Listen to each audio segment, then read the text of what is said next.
Kamala Harris was the highlight of the evening. She accepted the vice presidential nominee, and always a good moment. Like I said, I don't care whether you're a Republican or a Democrat to see a woman of color, accept a nominee. I think it was a great moment for the country. I really did. So Kamala talked a little bit about coronavirus and racism after accepting the nomination for VP. Have a listen to this.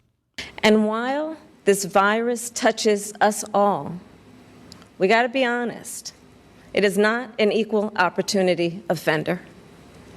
Black, Latino, and indigenous people are suffering and dying disproportionately. And this is not a coincidence.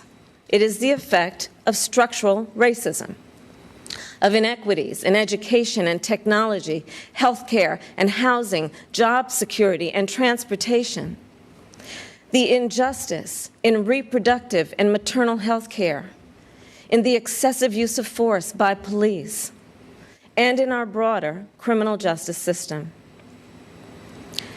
This virus, it has no eyes, and yet it knows exactly how we see each other and how we treat each other. And let's be clear, there is no vaccine for racism.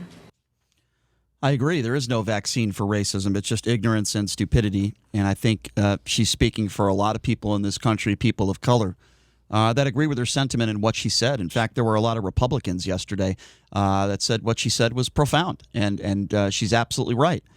And it's a good moment for the country, like I said earlier. And I thought she did a really good job. You think accusing the country of being racist is a good moment? Okay, so what she's doing... How is that a good moment, Brian? Okay, so saying that almost every single person in the United States is racist, that the system itself is racist, so you have to let me is answer. Good, and that's okay, let me know when I can answer your question. That's bringing people together. Okay, so she didn't say that everybody in the country is racist. Talking about structural racism and systemic racism implies that our entire country is... I'm trying to answer your question. You just spoke for several...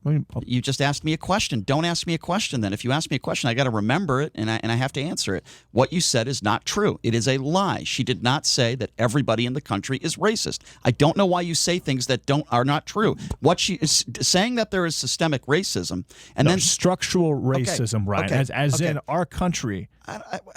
Saying that there is structural racism is built on racism. She did not say that. Oh, first of all, there was something called slavery. That's number one. I understand that. I'm trying to answer your question. And this virus is killing African Americans and Hispanics at a higher rate because of the fact that in inner cities where people live next to each other on top of each other, there's a higher chance of the virus spreading. All right, so I'm trying to answer your question.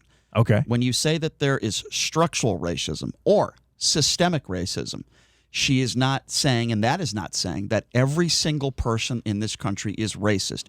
You either don't understand what she said or you're just making stuff up. No, I just don't agree with it at all. Okay, well, what you said is incorrect. She never said, and anyone that says, anybody, not just her, that there is structural racism or systemic racism does not imply that every single person in the country is a racist. I don't know why you make that correlation because it's simply not true. And by the way, there are a lot of people in this country that agree with her, including myself, that think there is systemic racism in this country. I know you don't. I know you're one of those people that thinks, well, there are some racists out there, but there's no such thing as systemic racism. There's definitely some individual racism towards every single race by every single race. And I completely But the system is not set up for one race to be any worse off than another. Well, we got to take a break. I think there is a lot of self-imposed oppression, actually.